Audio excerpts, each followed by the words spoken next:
Boa noite a todos e a todas. Uma satisfação estar aqui, a convite do Wilton, conhecendo essa casa que faz um trabalho tão importante relacionado à caridade, ao trabalho espiritual, ao trabalho mediúnico. E, assim, a gente vai falar de um tema que hoje, na verdade já tem um tempo que ele é importante, né? Mas talvez hoje ele não seja só importante, ele seja urgente, que é a questão da saúde mental na visão espírita. A gente tem um contexto difícil, uma situação como essa, por exemplo, afora todo o sofrimento das pessoas em relação ao desabamento do prédio, uma expiação, um momento de provação que eles estão vivenciando, né? Uma notícia como essa, por exemplo, mexe conosco em relação à empatia. Como que nós reagiríamos se fosse conosco? Todas as notícias, os acontecimentos locais, regionais, nacionais e internacionais mexem conosco em relação ao sofrimento do próximo. O que demonstra, né, aquela centelha nossa de vontade de ajudar. Aí o nosso desafio é transformar esta centelha da vontade de ajudar na ajuda prática. Que é que nós, dentro das nossas redes de mobilização, podemos fazer aqui no centro, em outras casas espíritas ou com outras pessoas que a gente conhece. O que é que a gente pode oferecer de ajuda material e também espiritual? A espiritual depende de nós, né? Através da prece. Mas o que é que a gente pode oferecer de ajuda material a todos os que necessitam? A necessidade é muito grande em todos os lugares. Seja para um projeto social ou para uma situação como essa de um prédio desabar, né?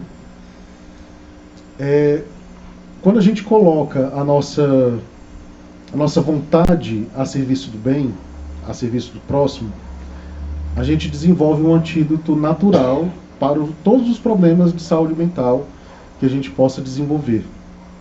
Quando a gente tem uma ação voltada para o benefício do próximo, a gente acaba esquecendo também das nossas próprias dores. E aí a gente consegue aprender o que o Espiritismo nos ensina, não só na teoria, mas também na prática. Ao mesmo tempo que a gente cura as nossas próprias dores.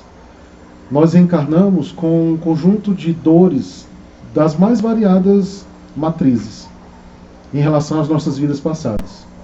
Erros cometidos, situações comprometedoras, ações que não foram bem direcionadas em relação ao respeito ao próximo e também a nós mesmos. Então a gente reencarna com toda essa bagagem agindo sobre nós sem cessar. E ela age sobre nós não somente em relação às provações e expiações. A primeira provação que nós experimentamos é o nosso estado mental. A saúde mental diz respeito à saúde dos sentimentos, saúde das ações, saúde dos pensamentos. Como é que nós nos conduzimos em relação ao nosso cotidiano? O desafio já está posto aí. E essas tendências que nos chegam e muitas vezes a gente não percebe ou não entende porque que a gente não consegue sair de determinados padrões de comportamento ou padrões mentais, todas essas tendências estão relacionadas à nossa bagagem espiritual. E a partir daí a gente já tem uma primeira informação. A nossa saúde mental, hoje, ela é o reflexo da nossa saúde mental no conjunto da obra espiritual. Em relação a tudo que nós fizemos até esse momento, antes de reencarnarmos aqui no Brasil, não sei se todos são cearenses, mas de reencarnar aqui no Brasil, ou nesse momento histórico do planeta. Né? Então nós trazemos aí essa bagagem e ela continua reverberando na gente. Em casos mais graves, ela reverbera diretamente na saúde física. E aí muitos de nós desenvolvemos doenças também a partir dessa bagagem, né? A bagagem espiritual, moral, ela segue a vida toda conosco. O nosso desafio está em trabalhá-la. O que é que nós podemos fazer para sairmos do estado mórbido, muitas vezes, do ponto de vista espiritual, que nós tínhamos antes desta encarnação e que, de certa forma, ainda temos. O que podemos fazer para avançar um pouco mais? O que podemos fazer para, ao desencarnarmos, termos um estado de felicidade relativa?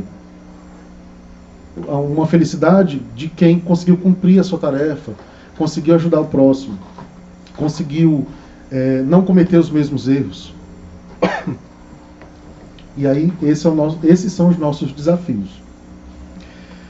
Eu faço esse trabalho da saúde mental do ponto de vista da prevenção. E aí a gente tem todos os organismos nacionais e internacionais, né, que nos alertam que a gente prevenir a saúde mental é melhor do que, uma vez o problema já instalado, a gente tem uma gama grande de transtornos mentais, e a gente precisa desmistificar um pouco isso, porque muitos de nós achamos que o transtorno mental já é a loucura, né? Os critérios são completamente diferentes, até o próprio termo loucura, ele está um pouco desgastado em relação à pesquisa científica, né? Mas a gente precisa compreender que transtorno mental não necessariamente é um estado que você se desconecta da realidade. A gente tem gradações aí. Tem gradações e tem tipologias. Então a gente não pode colocar tudo no mesmo patamar. É mais barato a gente fazer a prevenção. Nem todos podem pagar um terapeuta, nem todos podem procurar uma terapia alternativa. Então o que a gente puder fazer por nossa própria conta, em relação ao autoconhecimento, é o fundamental nesse processo de prevenção da saúde mental. Certo? Então o desafio que eu sempre coloco nas minhas palestras é esse: que nós sejamos terapeutas de nós mesmos. Não quer dizer que você não possa procurar um terapeuta, né? A questão não é essa. A questão é como é que você observa os movimentos internos seus, de sentimentos, de pensamentos e de emoções. Como é que você observa isso? Você costuma dialogar com você mesmo? Você costuma perceber quais são as suas frustrações? E o que é que a frustração gera em você a partir dali? Uma chateação? Você passa a ficar mais intolerante? Você passa a ter determinados pensamentos que no cotidiano você não teria se não tivesse frustrado? Então, todo esse mecanismo, essas simples perguntas que eu coloquei aqui, são inteiramente ao nosso alcance, estão ao nosso alcance. E aí a gente podendo se munir dessa possibilidade, a gente evita muitas vezes problemas muito sérios, como a depressão, como a ansiedade, e num processo mais drástico, né, da saúde mental, que é o próprio suicídio, que ele é o final de um processo de muita dor. Ele é o final, né? A gente costuma analisar o suicídio só quando ele acontece. Mas o que é que aquela pessoa vivenciou? Quais são os dramas que aquele espírito vivenciou que ele não conseguiu, foram dramas tão intensos, que ele não conseguiu resistir e acabou por tomar essa decisão do suicídio, né? Então é uma questão muito séria, que não pode ser avaliada somente do ponto de vista moralizante, como muitas pessoas fazem. Muita gente diz que depressão, ansiedade, todas essas questões são frescura, é falta de Deus, é falta disso, é falta daquilo, sem nem saber qual é o contexto da pessoa. Cada pessoa tem o seu contexto. Então a gente precisa evitar julgamentos apressados, porque muitas vezes quando a gente fala, pode ser o gatilho para uma piora do estado mental daquela pessoa. Então se a gente não tiver uma palavra de acolhimento para ofertar, o melhor é não falar nada. Se não souber o que falar, procura ajuda, pede uma orientação para depois falar com a pessoa que está passando por algum problema relacionado a isso. Então eu sempre gosto de colocar perguntas reflexivas para que a gente possa pensar no nosso dia a dia, né? Que tipo de pensamentos você mantém no seu cotidiano? Que tipo de sentimentos você mantém no seu cotidiano? Qual a sua visão de mundo? Como é que você descreveria para a gente a sua visão do que acontece no mundo? Tanto a nível regional, local, internacional, mundial. Você costuma ter uma visão mais pessimista, mais otimista? Você já vivenciou estados de ansiedade, depressão e ideação suicida? E o que você tem feito para melhorar a si mesmo e contribuir positivamente para o mundo?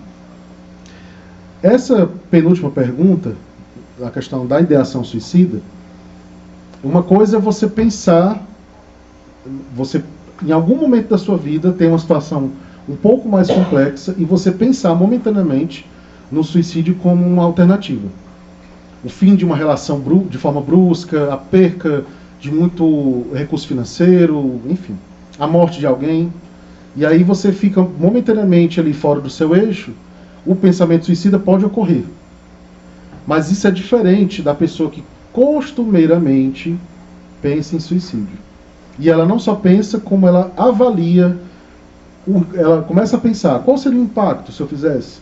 Se eu fizesse dessa forma e não da outra, causaria menos dor?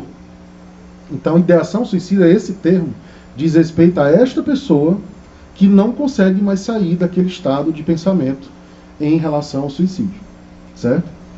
Tem um estudo do CVV, que é o Centro de Valorização da Vida, que diz que a cada 30 pessoas, 5 já pensaram em suicídio alguma vez na vida. O que demonstra que cada vez mais, e principalmente hoje, na atualidade, o suicídio, infelizmente, tem sido uma alternativa para as nossas dores que a gente não consegue curar a tempo. E aí muita gente começa a pensar nessa perspectiva, né? Quando vier esse pensamento, a gente precisa, com todas as nossas forças, repelir. A gente precisa bloquear. Ah, Lindenberg, quer dizer que pode ser influência espiritual? Pode. Mas a influência espiritual, ela não sugere nada que não esteja dentro do seu campo de possibilidades de ação.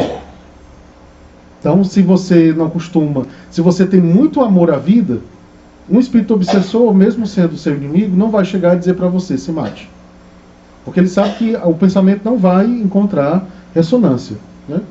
Agora, se você tem uma maior dificuldade em relação à vida, a manter-se vivo, a enfrentar os problemas e etc., de repente um espírito mal intencionado pode sugerir. Mas independente da fonte, se é de um espírito ou se é nosso, a gente precisa repelir. Porque muitas vezes esse pensamento é um gatilhozinho para virem outros pensamentos. E às vezes a mente ela prega peças na gente, né? Como a gente não se conhece no sentido amplo da palavra, a nossa mente muitas vezes nos domina sem nem a gente perceber. Deveria ser o contrário, né? Nós deveríamos ter o total controle, ou não falando de controle, né? Mas a gente deveria saber utilizar o nosso potencial mental de forma ampla. Mas nós ainda não aprendemos o suficiente isso, né? Estamos ainda engatinhando nesse sentido. A questão do que você tem feito para melhorar a si mesmo, bom, é uma perspectiva espírita. Se você reencarna, o objetivo é que você saia da reencarnação melhor do que você entrou. Você não vai evoluir, mas você pode ficar estacionado, né?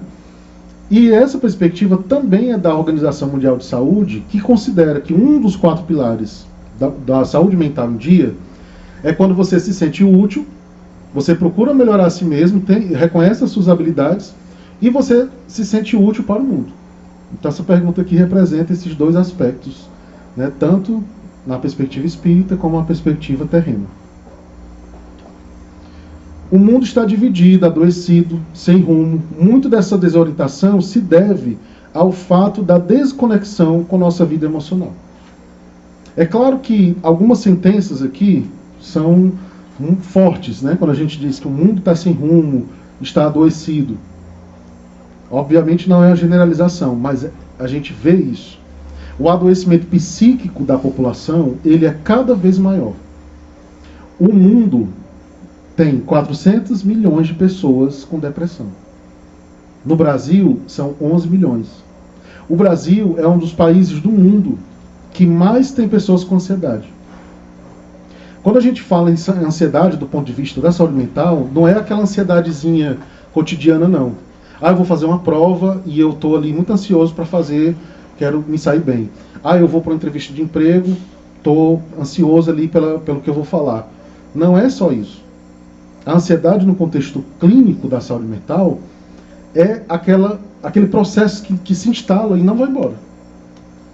A depressão, por exemplo, que muita gente usa esse termo de forma cotidiana demais, né? Ah, eu ando meio depressivo e tal. Tristeza é diferente de depressão. A depressão, ela é aquele estado de tristeza que não vai embora, que você não consegue mais se sentir suficientemente feliz. Então não é uma tristeza cotidiana, ela já é uma tristeza mais aprofundada. A mesma coisa acontece com a ansiedade. 1 milhão de pessoas no mundo cometem suicídio por ano. A cada 40 segundos uma pessoa se mata no mundo. Uma vez me questionaram assim, Lindenberg, esses dados que você apresenta nas suas palestras podem amedrontar as pessoas? São os dados da nossa realidade. A gente não pode fingir que está acontecendo. Aliás, uma das recomendações de você trabalhar a saúde mental é você não se iludir. É você não achar que está tudo bem, maravilhoso, e eu não vou me preocupar tanto. Não está. Então, nós temos que pensar também, no sentido até mesmo espiritual, o que é que causa para o mundo uma quantidade gigantesca de suicídios. Causa uma carga energética pesada em cima dos encarnados, por exemplo. É o efeito mais imediato para os encarnados. O Vale dos Suicidas, que vocês devem conhecer no livro de mesmo nome, da Ivone Pereira, ele não é só uma região espiritual de sofrimento que acolhe os suicidas.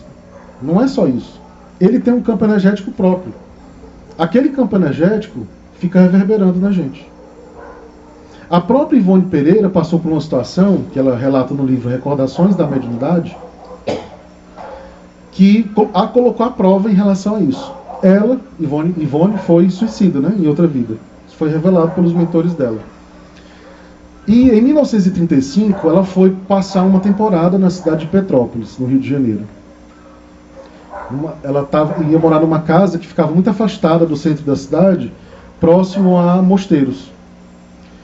E ela ficava sozinha num quarto, afastada dos donos da casa, que ficavam na outra parte da casa.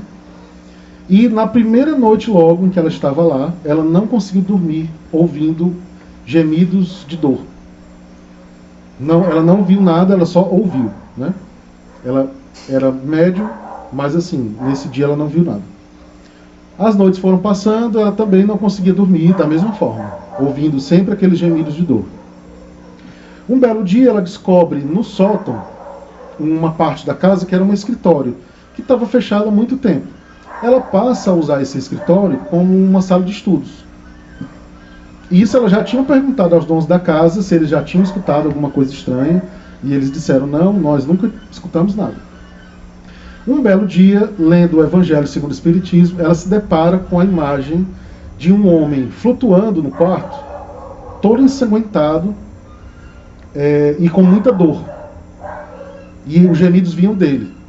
Ele não percebia a presença dela, porque o estado de sofrimento dele impedia isso.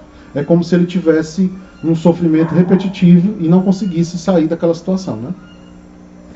Depois de algumas vezes ela vê-lo, ela percebeu que ele havia tirado a própria vida com um revólver.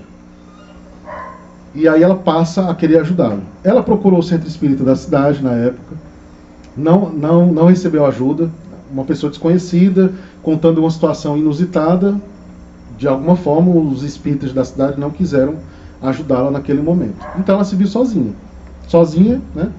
Em termos, né? Ela tinha, como ela disse no livro, ela tinha a companhia do Evangelho, a companhia de Deus e dos mentores dela.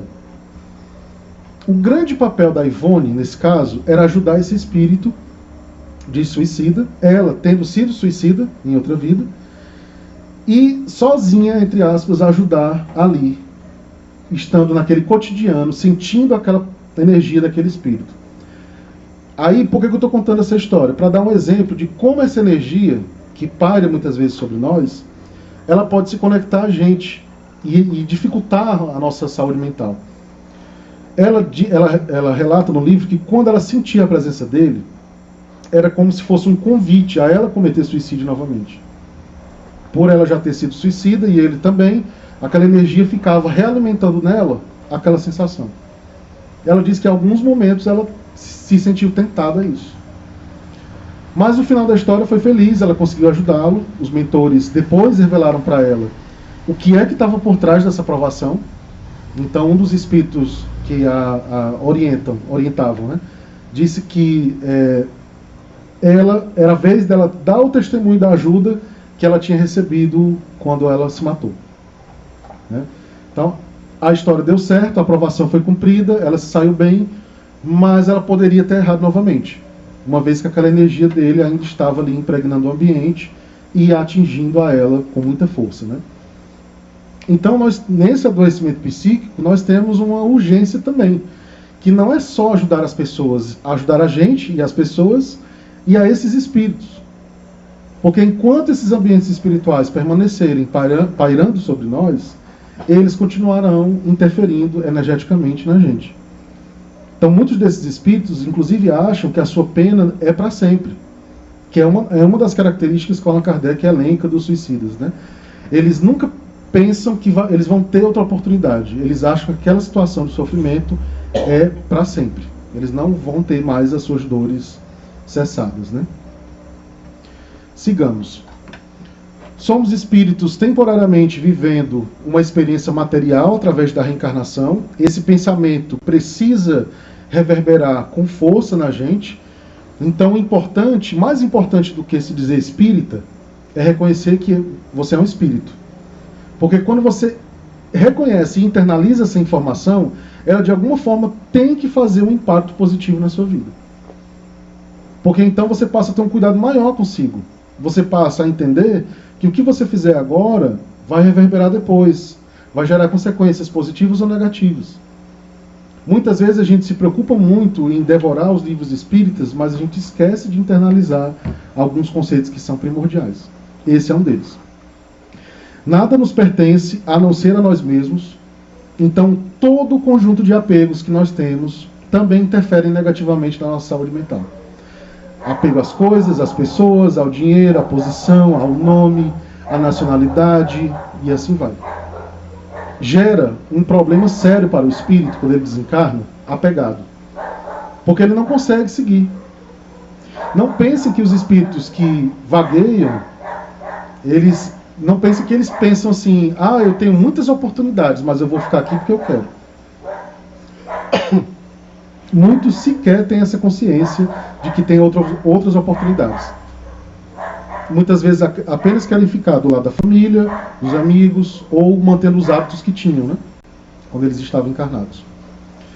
Não somos, apenas estamos. Essa frase tem a ver, aqui é uma reflexão também sobre o ego. Muitos de nós nos vangloriamos de dizer, minha personalidade é essa, as pessoas quiserem que a aceitem, né? A gente não entende que é o nosso ego falando quando a gente fica repetindo isso. E a gente ao mesmo tempo fortalece o ego, dizendo assim, somos isso, não vamos mudar, vamos continuar como estamos e quem quiser que nos ature. Definitivamente isso não combina com a dinâmica da evolução espiritual, que ela exige da gente estar em movimento. Um dos processos terapêuticos da depressão e da ansiedade é você estar sempre em movimento, seja físico ou mental. Físico através de esportes, através do trabalho, através de atividades que você gaste energia física, corporal, né? E mental através da atividade mental direcionada para atividades interessantes, que você se conecte com elas, né? Então a mesma coisa está aqui nesse ponto. A gente precisa estar em movimento. E o movimento não cabe ainda nós somos, ele só cabe nós estamos. Porque a dinâmica da impermanência tem que ser a nossa compreensão da nossa condição. A gente está aqui, ora a gente não está. Inclusive a nossa condição de vida. Estamos todos encarnados nesse momento. Amanhã, um de nós pode não estar mais. E o tempo inteiro a vida, a dinâmica espiritual, fica chamando a nossa atenção. Não se apegue, porque não é seu. O corpo você vai deixar. O dinheiro você não vai levar. Aquela pessoa que você diz que ama, ela não é sua. Ela é um espírito que nem você. O tempo inteiro a vida fica nos dando esses avisos. Mas, muitas vezes, a gente não escuta. As casas espíritas oferecem ajudas diversas, né? A gente tem aí as cirurgias espirituais, o passe, a água frutificada, as reuniões mediúnicas, o tratamento espiritual, as palestras, os cursos, né? Enfim, a gente tem uma gama grande aí de ajuda, que inclusive pode fazer parte do processo terapêutico da pessoa. Eu estava no terapeuta, mas conheci a casa espírita, estou me sentindo também, não vou mais no terapeuta. Não funciona assim, por substituição, meu povo. A gente tem que ter muita cautela aí nessa questão, né? qualquer decisão de você sair do processo terapêutico com o seu terapeuta tem que ser muito amadurecida. Não é porque você momentaneamente se sentiu bem, não. Exige uma análise mais complexa aí. A casa espírita vai oferecer um apoio complementar. A água fluidificada, por exemplo, ela tanto ajuda nas questões corporais como nas questões espirituais. Então, é algo que você pode usar à vontade. Os centros espíritas que trabalham com cura, por exemplo, aí você já tem o poder do passe ou da própria água fluidificada agora aumentado através da cirurgia. Também pode ser útil para uma pessoa que está em tratamento. Mas tem alguns critérios, né, que a gente não pode esquecer. Eu vou passar aqui só para mostrar essa reflexão do Herculano Pires. A terapia espírita nos dá o socorro possível na medida exata da nossa capacidade de recebê-lo. Então, por exemplo, agora nesse momento, nós temos a criação de um campo energético feito pela espiritualidade para essa atividade, certo? Tem espíritos que vieram assistir, não só os encarnados que estão aqui, principalmente espíritos que têm relação com saúde mental, eles estão assistindo. E essa energia, naturalmente, também nos ajuda em relação às nossas dores. Mas eu posso, ao sair daqui, imediatamente voltar ao estado que eu estava antes da palestra. Porque não é só a ajuda externa chegar, é o que eu estou fazendo dela. O que eu estou fazendo com ela. O Dr. Fritz, que é um espírito que trabalha com cirurgia de cura, cirurgia espiritual, ele atende incorporado no médium, né? E uma senhora uma vez perguntou para ele, falou o seguinte: Dr. Fritz, eu não consigo me curar. Eu já fiz várias cirurgias, já fiz terapia, já fiz isso, aquilo, outro, não consigo.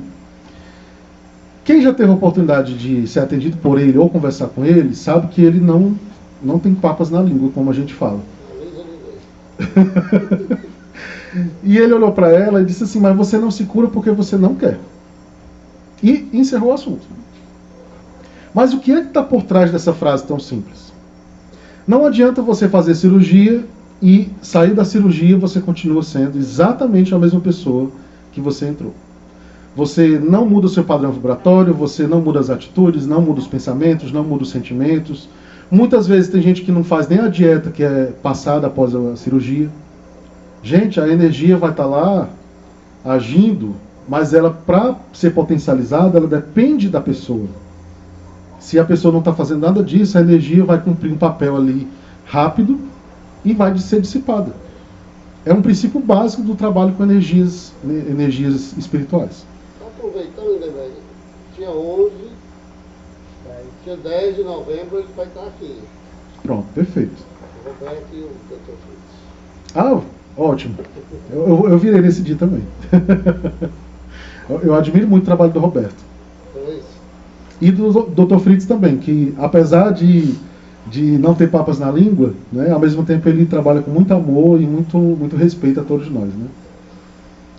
Então é isso. Então eu estou na casa espírita, estou sendo beneficiado, seja pela cirurgia de cura ou não, né? Em todas as atividades que eu participo, eu recebo a ajuda, mas a longevidade dessa ajuda vai depender da gente, não vai depender da espiritualidade.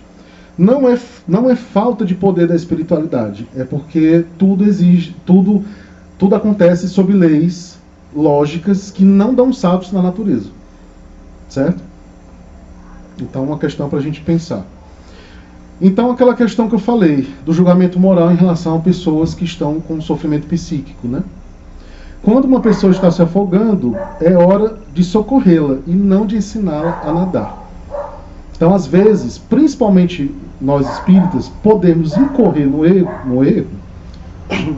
erro de ficar sempre repetindo ensinamentos prontos para uma pessoa que precisa de uma palavra mais específica. Às vezes a pessoa pode se sentir mal e ficar irritada ou chateada com você.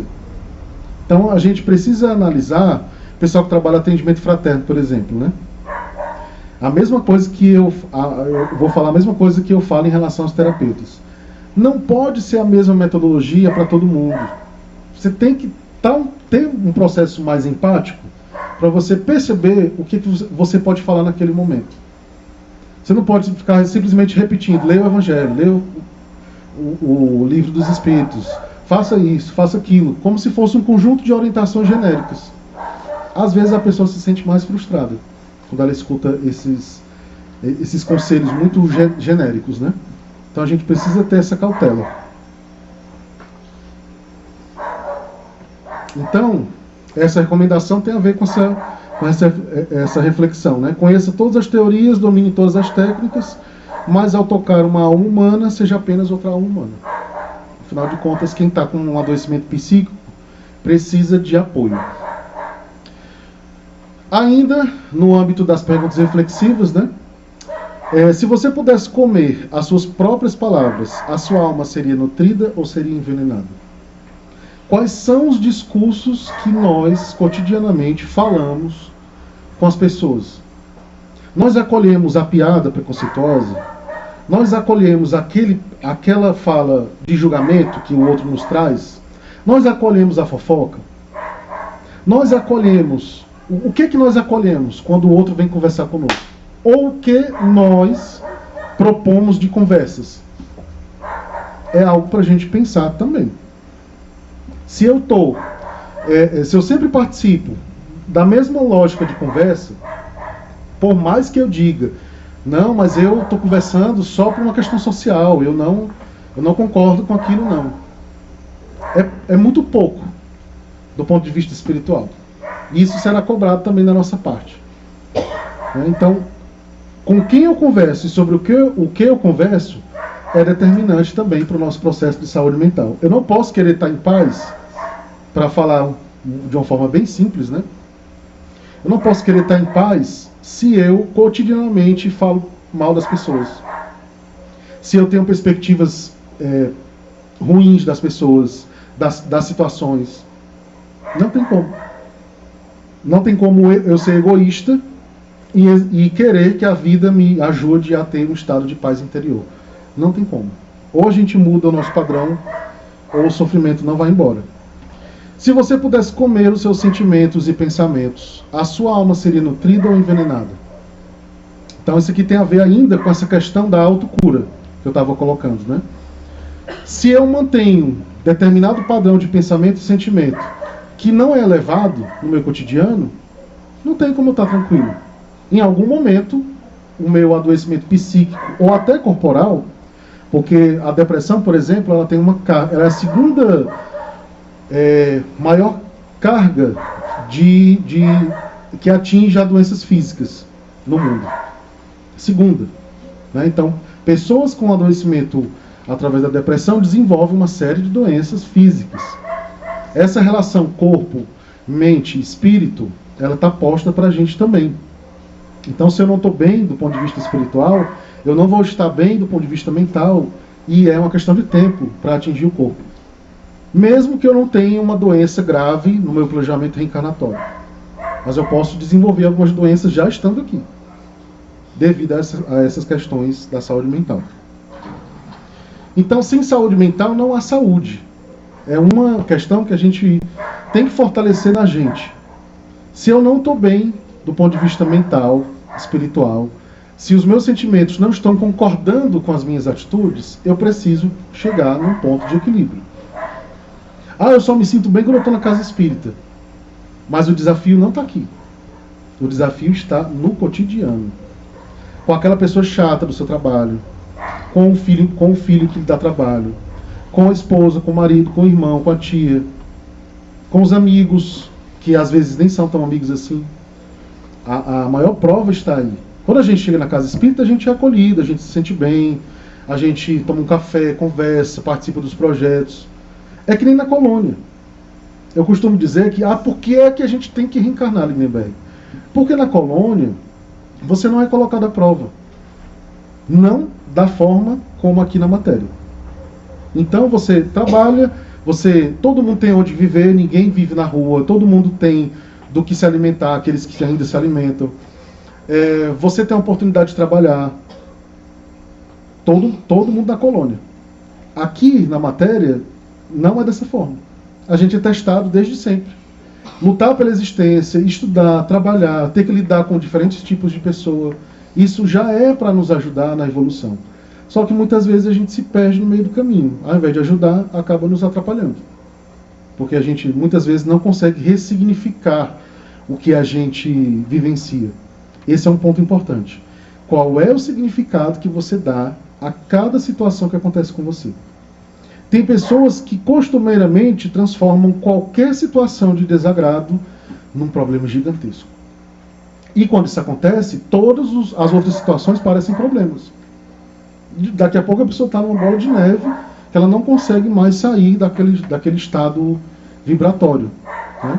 Então é uma situação complicada para a gente enfrentar. E aí no âmbito da prevenção, que eu comentei para vocês, né? Aqui na parte em azul claro, nós temos a nossa condição normal de saúde mental, nosso cotidiano.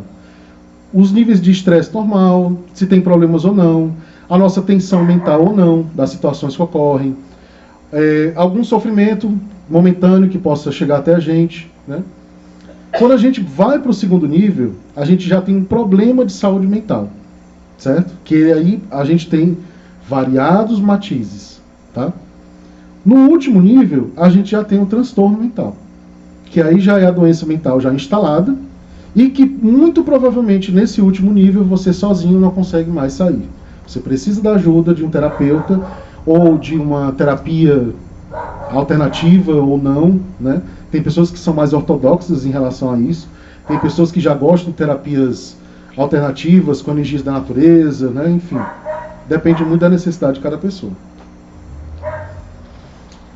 E aí, dando continuidade a essa lógica, no azul claro nós temos alguns níveis de tristeza, de ansiedade, de medo, de tensão, mas o sofrimento aqui é leve, porque ele é mais, tem mais relação com o cotidiano nosso. A duração é curta e o impacto é pequeno e proporcional ao estímulo. Então, uma vez que o estímulo cessa, o sofrimento tende a ir embora. Já no segundo nível, que a gente já começa a ter o problema de saúde mental, o que é que nós temos aqui?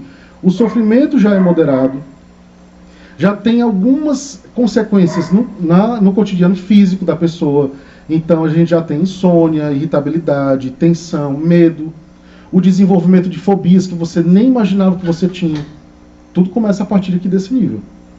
No terceiro nível, já do transtorno, o que é que nós temos?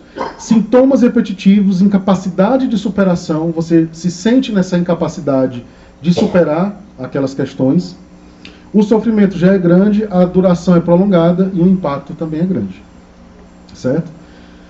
Tirando as situações, por exemplo, tem transtorno depressivo, que a pessoa tem uma disfunção cerebral.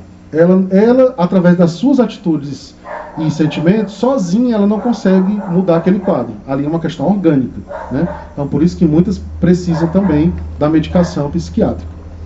Com exceção desse caso, todos os problemas de saúde mental a gente pode trabalhar na prevenção. Tirando os casos que são orgânicos, todo o restante a gente pode fazer a prevenção em relação ao que a gente vivencia e os estados emocionais e de pensamento que a gente tem. Eu sempre gosto de repetir essa informação porque, como tem muitas mistificações sobre esse tema, muitas vezes a pessoa acha que problema de saúde mental é uma coisa seríssima, já é a pessoa que está fora da realidade, não é. Tem pessoas comuns que desenvolvem transtornos rápidos e matam uma pessoa, por exemplo, e depois elas voltam ao estado normal. Ali, a gente poderia usar várias teorias para explicar, né? Mas tem uma teoria que eu gosto muito do Jung, porque ele se aproxima da visão espiritual, né? E ele fala da teoria da sombra, que são os aspectos da nossa personalidade que a gente não trabalha, vai deixando de lado, ou porque a gente não quer demonstrar para os outros, ou porque acha que não são importantes. E em algum momento eles podem se projetar. Eles se projetam de várias formas, inclusive através do assassinato. Então a gente precisa ficar atento, né, a esses movimentos internos que ocorrem conosco. Então a perspectiva desse trabalho que eu faço é do desenvolvimento de um letramento em saúde mental. É levar informação para as pessoas. Trabalhadores espíritas, pessoas que assistem às palestras. Agora eu estou ministrando um curso lá no Grão de Mostarda. São 4 encontros só sobre saúde mental. Porque a gente conseguindo ter um nível de informação mais horizontalizado, desmistifica muitas coisas que as pessoas acham que é saúde mental e, ao mesmo tempo, ajuda no sentido do que a gente pode fazer, né, enquanto prevenção, enquanto autocuidado. Né, essa questão do autocuidado está muito relacionada aqui. E agora, dia 10, a gente teve o Dia Mundial da Saúde Mental. Eu sempre gosto de ressaltar que existe um dia também que faz alusão a isso. Logo depois do Setembro Amarelo. Né? O Setembro Amarelo também tem tudo a ver com saúde mental, é um pouco mais voltado para a prevenção do suicídio. E em janeiro a gente tem o Janeiro Branco, que aí é saúde mental como um todo. Então, Francisco Cajazeiras, esse livrinho, Depressão, Doença da Alma, eu recomendo, um livrinho pequeno. Ele é psiquiatra, mas ele fala de uma forma tão acessível que não precisa você ser da área para entender os pontos lá que ele elenca, né? Então ele diz o seguinte: a vida agitada, os conflitos sociais, o estresse do dia, a competitividade agressiva e especialmente a predominância universal do materialismo, se não no sistema de crenças, mas no comportamento, atitude e conduta das pessoas diante da vida, constituem fatores determinantes para tal patamar de dificuldade e sofrimento. Então a gente já tem aqui algumas pistas, né, de um autor que, além de espírita, também é médico e pode também nos ajudar aqui em relação a como é que nós estamos vivendo. Nós estamos sem tempo para a gente e para os outros. Nós estamos extremamente competitivos e agressivos em relação aos ambientes que a gente está. O tempo inteiro a gente quer ser o primeiro, quer estar na frente, quer se destacar excessivamente, né? A gente precisa ter cuidado com esses sintomas. Eles também dizem em relação a como é que a gente está internamente. O desencontro nas relações familiares e de amizade, resultante do distanciamento geográfico e da limitação do tempo, e por uma vida agitada, né, está na base dos elevados índices dos transtornos depressivos. O contato humano é uma proteção natural contra a depressão. O amparo, o carinho e a intimidade são antídoto contra a doença. Então a gente já tem aqui também um outro indicativo, né, de como as relações também interferem na gente. Não é só como é que os outros se relacionam conosco, é primordialmente como nós nos relacionamos com eles. Então, dentro dessa relação da nossa constituição enquanto seres humanos, né, temos um corpo físico, temos o perispírito, que faz o elo de ligação entre o espírito e o corpo, e nós temos o espírito. Então esses três estão o tempo inteiro em relação. Não tem como um estar saudável e os outros dois estarem doentes, e nem o contrário. Então, se a doença começa em um, ela vai se espalhando até chegar no terceiro, né? Pode ser de lá para cá ou de lá para cá. Então, as questões que são espirituais, por exemplo, nós já trazemos conosco, elas são mais complexas de serem trabalhadas. Vai exigir um esforço maior da nossa parte. Mas o desafio está posto aí para a nossa reencarnação atual, né? As questões físicas são mais fáceis de serem cuidadas, né? Mas mesmo assim, muitas vezes a gente relaxa e acaba não cuidando como deveria do nosso corpo. Aqui alguns dados sobre a depressão, que eu já comentei. Essa matéria que eu fiz o print para mostrar, né? 11 milhões de brasileiros com depressão. Suicídio já é considerado uma epidemia no mundo. A ONU, através da OMS, já fez diversos avisos aos países, inclusive ao Brasil, em relação às políticas públicas de saúde mental. Os países, de maneira geral, ainda não acordaram muito para esse ponto. Ainda não tem uma grande rede de apoio em relação à saúde mental. O Brasil, então, não tem. Assim, o que tem consegue ajudar uma parcela da população ainda, que não chega para todo mundo que precisa, né? Então é um desafio grande também em relação a essa área de políticas públicas. Aqui foi uma matéria do O Povo, né, em relação aos jovens. Tabus e desinformação sobre depressão são mais presentes entre jovens, aponta a pesquisa. Eu fiz esse recorte também porque, profissionalmente, eu trabalho numa escola. Eu atuo como diretor de uma escola estadual. E por já estudar psicanálise, eu sempre fiquei inquieto em relação a o que eu poderia fazer para os meus alunos para ajudá-los. Porque essa geração agora, anterior à nossa, ela está mais adoecida do que a nossa. Certo? É outro ponto que a gente também tem que tocar, né? Por que ela está mais adoecida? Porque ela está sentindo mais forte questões que no nosso tempo nós não sentíamos tanto. Eu não estou dizendo que a nossa geração era melhor, certo? Até porque muitos de nós já tínhamos os problemas de adoecimento psíquico e não aceitávamos, né? Então a gente está tendo agora que lidar com isso. E aí eu fiquei matutando, né? Como ajudar. Eu montei, junto com outras duas professoras lá na escola, uma disciplina de saúde mental na adolescência. E toda semana a gente tem um encontro dessa disciplina, né? São 30 alunos, que a gente não consegue trabalhar com mais do que isso, para ter um trabalho com qualidade, né? Não pode ser com muita gente de uma vez.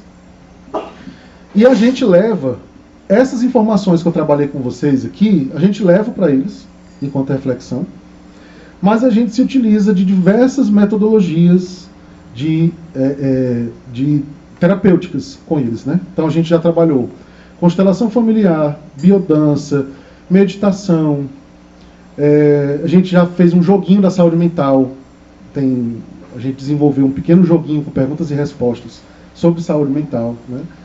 E eles falam, a grande questão é que eles têm uma oportunidade, para além do currículo tradicional, de falar sobre as suas angústias, as suas dores. Inclusive que às vezes eles não têm essa oportunidade em casa. Na verdade, o mais comum é que eles não têm essa oportunidade em casa, né? E tem ajudado muito. Inclusive, numa das meditações, foi super curioso, porque de espíritas, tem eu e uma professora, né? E enquanto ela estava conduzindo a meditação, eu comecei a ver no ambiente a espiritualidade aplicando passes neles, ajudando aos alunos. Eles estavam em círculo e os espíritos trabalhando. Como esse tema é urgente, a espiritualidade vai onde a necessidade está, cada vez mais, né? Eu conversava com o Hilton sobre isso antes da gente começar. Eles querem cada vez mais trabalhar conosco sobre esse tema, mas nem sempre eles conseguem ser escutados, digamos assim, né? Não precisa ser médio ostensivo para escutá-los em relação a isso, né? Muitas vezes vem em forma de inspiração. Mas esse tema, semanalmente eu faço um trabalho de psicografia com alguns terapeutas desencarnados. E eles sempre dizem, nós tentamos inspirar os psiquiatras, os psicólogos, os professores, os psicanalistas, os terapeutas de maneira geral. A gente está lá o tempo inteiro com eles para passar uma ideia fundamental para eles, que é a realidade do espírito. Então, no momento que a psiquiatria, por exemplo, aceitar a existência do espírito, ela muda completamente uma série de procedimentos e compreensões sobre o ser humano. A mesma coisa dessas outras áreas que eu falei. Então, a espiritualidade está agindo, né? Antigos terapeutas famosos que a gente vê hoje, eles estão trabalhando de forma nos bastidores, sem que a gente saiba, tentando ajudar as pessoas a que elas entendam um pouco mais sobre essa temática aqui da saúde mental. Mas é um desafio grande. Teve um deles que falou para mim, o maior desafio é o materialismo. Que a gente tenta fazer um processo de intuição, mas o materialismo arraigado no terapeuta muitas vezes impede dele aceitar. Alguns dados sobre suicídio, né? Também que eu já comentei. Um exemplo de como a política pública de prevenção ao suicídio ela não é ampla ainda. No Brasil, a dengue ela mata 30 vezes menos do que o suicídio. No Brasil. Todo ano a gente vê as propagandas, né, as campanhas do Ministério da Saúde em relação à dengue. Prevenção ao suicídio, você tem que caçar a informação, porque ela não aparece. Mas Lindenberg, eu soube que tem indicação de que a gente não deva falar sobre isso, para não incentivar as pessoas. Isso é um dos mitos da questão da prevenção do suicídio. A própria Organização Mundial de Saúde, ela recomenda que a gente paute, tudo vai depender da forma como você fala. Então, fingir que não, é aquela questão que eu falei no início, fingir que está acontecendo não é o melhor caminho. A gente tem que pautar e ver as possibilidades que a gente tem a nosso alcance, né, para a gente reagir e poder ajudar os outros.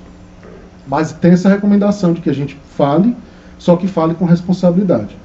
Frente a isso, a OMS fez diversas cartilhas de como orientar as pessoas a falarem sobre essa temática da prevenção do suicídio. Então, facilmente você encontra na internet. Cartilha para professor, para mídia, para funcionários das redes de saúde, né, das diferentes autarquias, enfim. Ela fez uma série de manuais para orientar como é que as pessoas têm que falar sobre essa temática. A mídia, por exemplo, durante um bom tempo, e às vezes ainda acontece, ela foi um pouco irresponsável nessa questão da divulgação do suicídio. Por exemplo, ao romantizar determinados suicídios de algumas pessoas famosas. Quando aquela atriz Marilyn Monroe se matou em 1962, a taxa de suicídios nos Estados Unidos aumentou 12% no ano que ela se matou. Porque tinha aquela visão romantizada, né? Não, uma estrela famosa se matou, deve ser uma coisa legal. Não foi nada legal. E aí esses dados aqui também são como alerta para a gente, para que a gente possa pensar a respeito da nossa realidade local. O Ceará é o 4º estado em número de suicídios no país. Fortaleza é a 3ª cidade. Fortaleza é a 3ª cidade em números relativos, que é quantos suicídios ocorrem para cada 100 mil habitantes. Esse cálculo que é feito. Mas em números absolutos, Fortaleza só perde para São Paulo. A cidade de São Paulo, né? Então você vê uma cidade imensa como São Paulo. É até compreensível que ela esteja em primeiro, mas Fortaleza é bem menor. E está ali em segundo lugar. Então é algo para a gente pensar, de fato. Porque toda semana, se a gente prestar atenção, tem várias notícias aí de pessoas que se matam. E é um caminho doloroso que o suicida, dentre os elementos que o Kardec coloca, que o suicida passa do ponto de vista espiritual, né, o que é comum a todos eles, a tristeza por saber que o sofrimento que lhe fez tirar a vida não foi embora, agora ele aumentou. Porque como o espírito não tem mais o corpo, ele sente por todo o seu ser. Seja a dor ou a felicidade, ele sente pelo seu ser todo. E não apenas por uma região do corpo agora. Então é uma situação espiritual urgente para a gente cuidar. Tem alguns números aqui de contato. Eu sugiro aqui o do Pra Vida, que é da UFC, que dá para você marcar atendimento gratuito. Você faz uma triagem, faz atendimento gratuito com o psicólogo. E o próprio CVV, que tem atendimento físico, né, material, presencial, na verdade, e o atendimento por telefone. E ainda tem um chat na internet também. Você pode falar com uma pessoa para desabafar um pouco sobre as suas dores. Mas aqui, todas as faculdades que têm um curso de psicologia, elas têm um serviço de atendimento com o psicólogo. Então, basta procurar também na internet. Eu vou beber só um pouquinho d'água.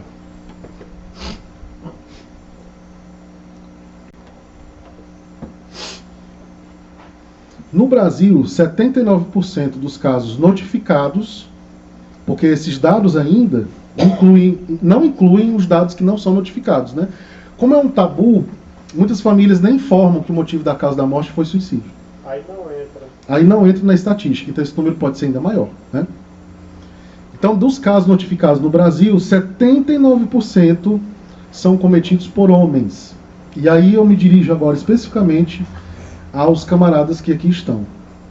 Esse ponto tem que servir como alerta para nós, na forma como a gente vive, como a gente lida com os nossos sentimentos. A gente muitas vezes não é criado para lidar com os sentimentos, para falar sobre os sentimentos, mas se a gente não fala, veja essa estatística. O Brasil é o 8º do mundo em número de suicídios. 79% desses casos são de homens. As mulheres, elas têm uma ocorrência maior com depressão. Aí tem questões culturais e orgânicas. Mas as taxas de suicídio das mulheres são pequenas. Esses dados é como nos dissessem assim: nós homens somos menos resilientes frente ao adoecimento psíquico. E aí está com tristeza mais prolongada, acabam muitas vezes optando pelo suicídio.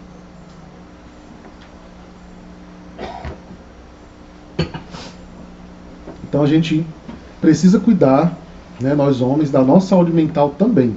Isso não faz de você menos homem ou mais homem. Faz simplesmente você um ser humano.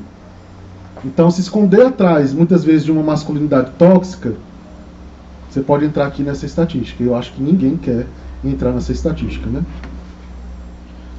A pesquisa que eu falei do CVV, a cada 30 pessoas, 5 já pensaram, né, em suicídio. Como eu tenho pouco tempo, eu vou passar aqui um pouquinho. Livro dos Espíritos. De onde nasce o desgosto da vida que, sem motivos plausíveis, se apodera de certos indivíduos? Aí os Espíritos respondem a Kardec. Efeito da ociosidade, da falta de fé e também da saciedade. Aqui a gente tem 3 elementos, numa época que não se falava sobre saúde mental, né? A gente tem 3 elementos hoje que os Espíritos dizem para Kardec e que hoje compõem os motivos pelos quais as pessoas se matam. A ociosidade tem a ver com você não estar em movimento, aquilo que eu falei. A gente precisa estar em movimento mental e físico para a gente não cair num estado mórbido de doença mental, né? A falta de fé também está relacionada, porque inclusive já tem estudos que relacionam pessoas que têm uma religião, seja ela qual for, elas se matam menos do que uma pessoa que não acredita em nada. A religião pode servir como um freio para que a pessoa cometa o suicídio. E a saciedade, aqui ele está falando da saciedade do corpo, né? Então, uma pessoa que às vezes a gente não entende, uma pessoa que tem tudo materialmente, acaba muitas vezes se matando. A gente não sabe o que está na mente da pessoa. A gente não sabe quais são os sofrimentos que ela experimenta, né? Desse ponto de vista da saciedade, os países ricos são os que têm maiores taxas de suicídio em números relativos. Que são países menores do que o Brasil, né? Então, você tem Finlândia, você tem países do leste europeu que têm taxas altíssimas, qualidade de vida muito boa, mas taxas altíssimas de suicídio para a população que lá habita, né? Mas em números absolutos, o Brasil, a Índia ficam na ponta dos índices.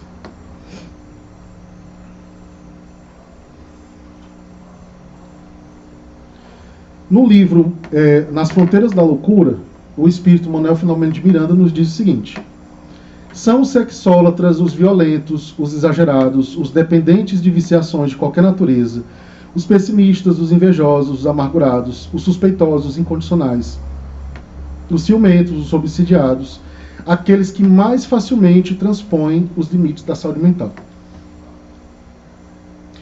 Então notem que ele está relacionando aqui saúde mental com ação da nossa parte.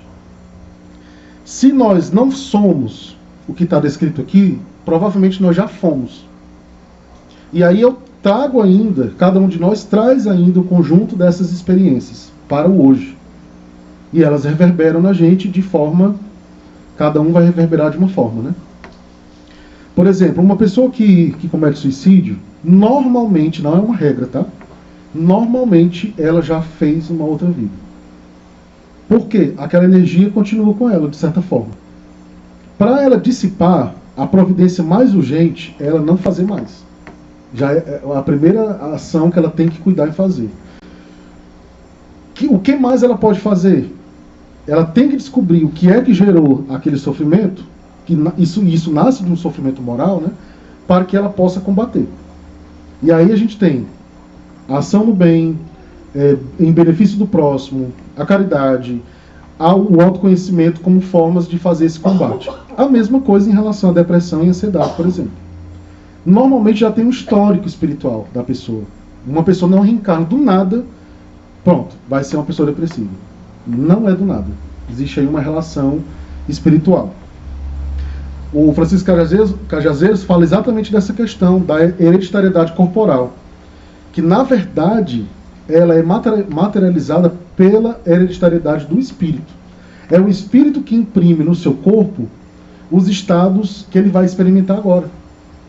Então, se apesar da minha vida tranquila materialmente, eu amo e sou amado, eu tenho uma boa família, tenho bons filhos, etc., mesmo assim eu não consigo me sentir feliz, isso não é uma questão somente de agora.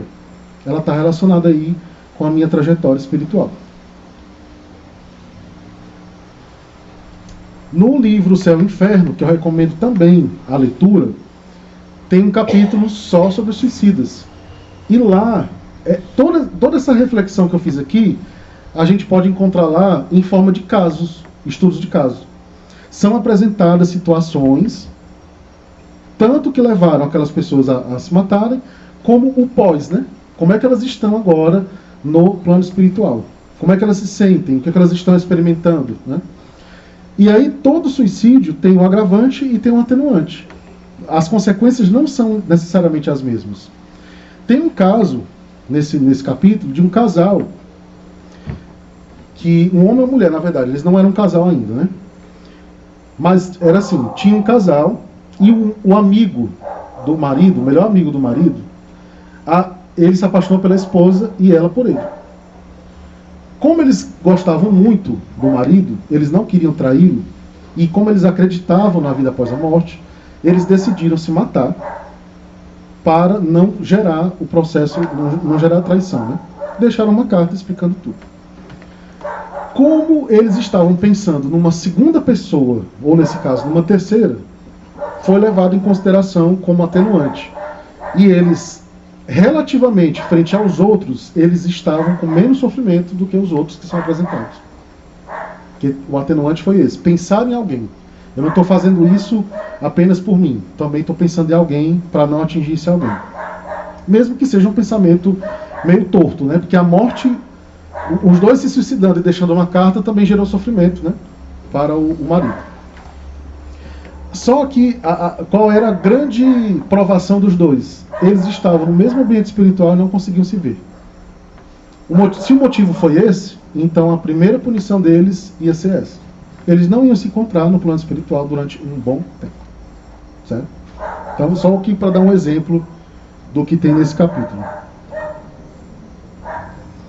Então, quais são as decepções, né, dos suicidas quando eles chegam no plano espiritual? Todos os seus sofrimentos são aumentados, né? Então, diferentemente do que ele achava, agora os sofrimentos são maiores. Existem zonas de sofrimento terríveis destinadas aos suicidas, e aí, aqui vale esclarecer o seguinte: não é que o suicida, a pessoa desencarnou aqui através do suicídio, não é que alguém vai lá, pega essa pessoa pelo braço e leva para lá, não. Certo? Isso pode acontecer. Pode ser um obsessor, mas isso não é uma regra. Essas zonas são destinadas para eles porque, do ponto de vista vibratório, elas puxam. É natural. Quando o espírito do Cândido Botelho, que psicografou Memórias do Suicida, quando ele diz como é que ele acordou no Vale dos Suicidas, ele simplesmente acordou lá. Não foi um processo que ele foi arrastado para lá. Ele simplesmente se viu lá. Então é a mesma coisa aqui dessas zonas. O tempo de permanência nessas zonas é indeterminado, depende de cada pessoa. Aí entram os atenuantes e os agravantes e a vontade da pessoa de realmente se arrepender e fazer uma reparação frente a isso. Experimentam a sensação de que jamais serão felizes de novo, isso é muito comum, de achar que as suas penas são para sempre, que eles não vão ter outra oportunidade. Na próxima reencarnação poderão trazer sequelas corporais ou mentais, que é exatamente o ponto que eu estava colocando, que tudo é a consequência do que a gente já fez, né? Então, se ele reencarnar com um corpo perfeito, mesmo assim ele pode nascer com uma tendência à depressão, com uma tendência à ansiedade, com algum outro transtorno mental mais grave até. Pode ser uma limitação orgânica cerebral, certo?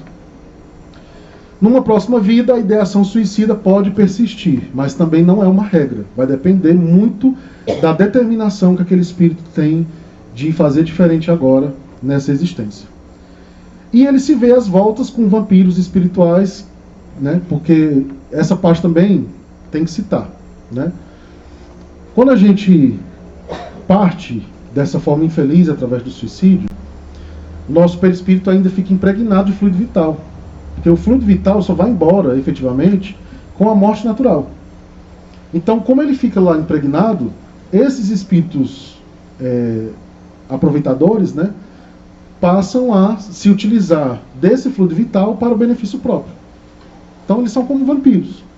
Não é o vampiro no sentido do Drácula, né? Eles sugam Eles usam esse fluido vital para N coisas. Nem caberia falar aqui, porque não é o momento, né? Mas eles usam esse fluido vital para as intenções que eles querem ao prejudicar outras pessoas. Aqui a gente tem um exemplo de como seria nosso lar, na representação lá do filme, né, do nosso lar. Ali todos os ministérios e a governadoria. E também do nosso lar, uma representação do que seria um umbral. Lindenberg, por que você colocou esses dois ambientes? Porque o que determina para onde vamos, quando a gente desencarna, é o nosso padrão vibratório. E o nosso padrão vibratório, ele é determinado por quem somos. Não tem como a gente esconder no plano espiritual a nossa personalidade. Aqui, às vezes, a gente consegue camuflar ainda, passar uma imagem daquilo que a gente não é. No plano espiritual é o mundo da verdade. Não tem como você mentir. Você pode até mentir, mas todos vão saber que você está mentindo. Então, a primeira providência em relação ao mundo da verdade é para onde a gente vai. O nosso estado feliz ou infeliz, na verdade, o céu e o inferno, eles são estados do espírito. Eles não são locais. Porque isso aqui também são só representações de dois locais. Mas tem vários tipos de locais espirituais. Tem aqueles espíritos que ficam aqui. Não vão nem para um nem para outro. Eles permanecem aqui no nosso meio, se aproximam de pessoas que têm hábitos parecidos com o que eles tinham. Né? Então, se gostam de beber, vão ficar perto de quem bebe. Se gostam de fumar, vão ficar perto de quem fuma, e assim sucessivamente. E aqui o Memórias de um Suicida, né? Não é uma leitura fácil, não posso mentir para vocês. O livro é dessa altura. Já li, As descrições são muito fortes, as situações mexem muito conosco, mas ao mesmo tempo é um choque de realidade para nós.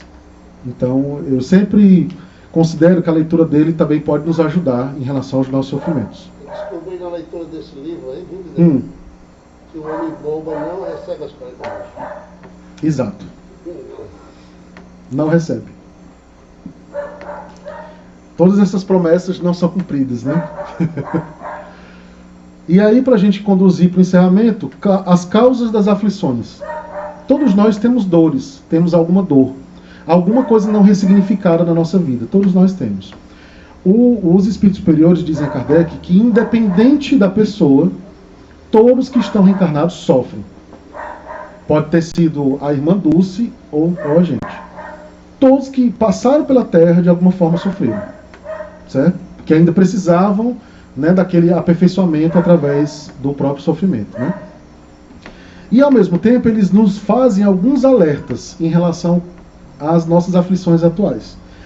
Lá no item 922, o Kardec pergunta qual é a medida de felicidade que a gente pode ter na Terra.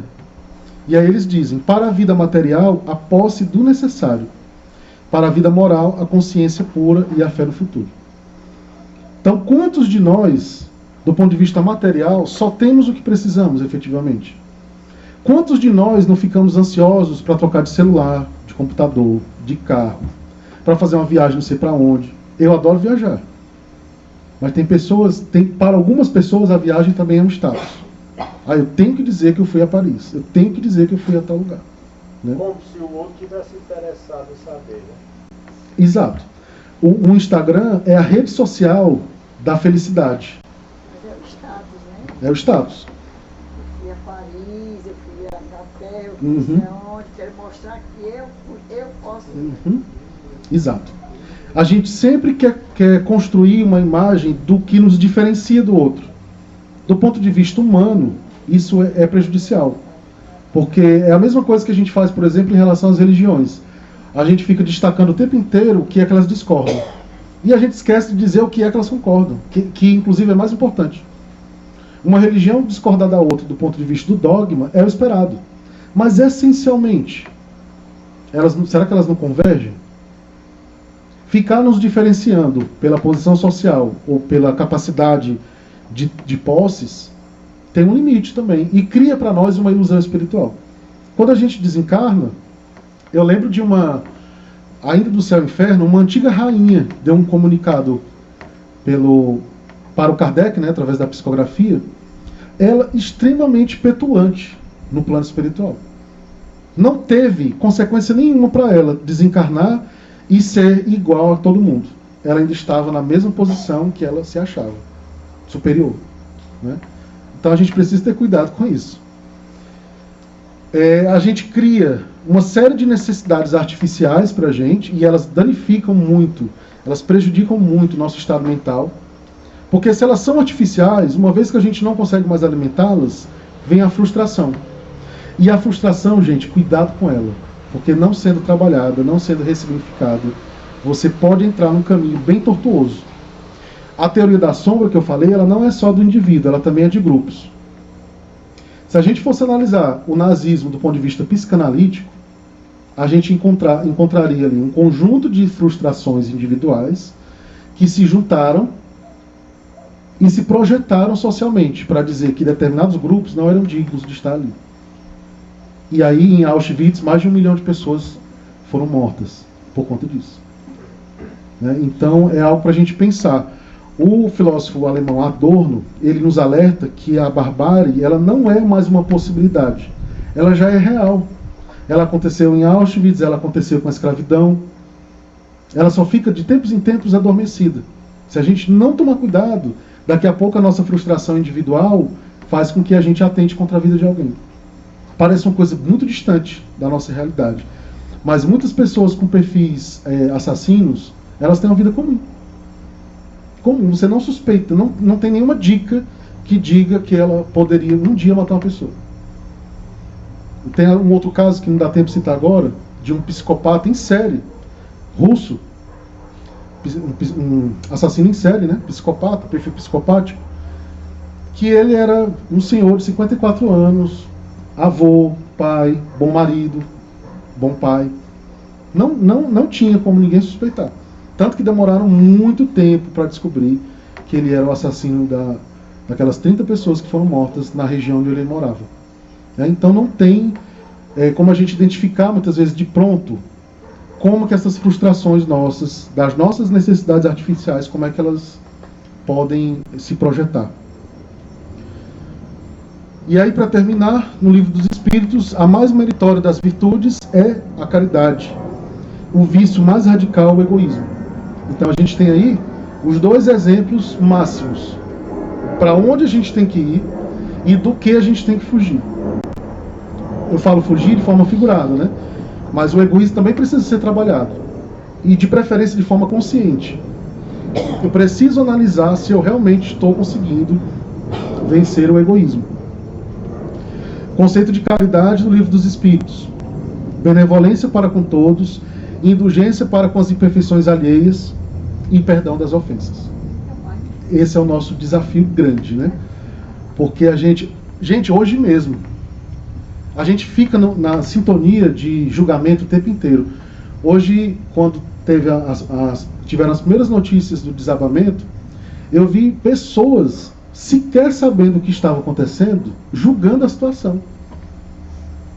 Tipo, mas todo mundo sabe que um prédio precisa de manutenção. Provavelmente isso aí foi porque não fizeram manutenção. Ou então gente dizendo, isso é uma expiação, eles tinham que passar por isso. Gente, a reflexão espírita não pode tornar o nosso coração com essas sentenças prontas em relação aos outros e a gente não sentir nada com o sofrimento alheio. Não é porque o outro está passando por uma aprovação que eu simplesmente vou pensar isso e pronto. Para mim está tranquilo, desde que não seja comigo. Então a gente precisa repensar mesmo algumas posturas, né? Em relação a essa questão da indulgência com as imperfeições alheias. Tem a aprovação de que as pessoas precisam passar? Tem. Mas isso não impede que a gente possa ajudá-las em algum momento, né? Então é isso. Acho que eu passei do tempo. Obrigado pela atenção de vocês. Não sei se vocês fazem um tempinho de pergunta e resposta. Não sei.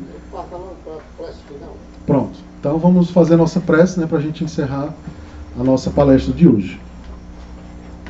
Então aqueles que quiserem procurar uma posição mais confortável, fechar os olhos, né? Eu costumo dizer que a gente fecha os olhos do corpo para abrir com maior concentração os olhos da nossa alma.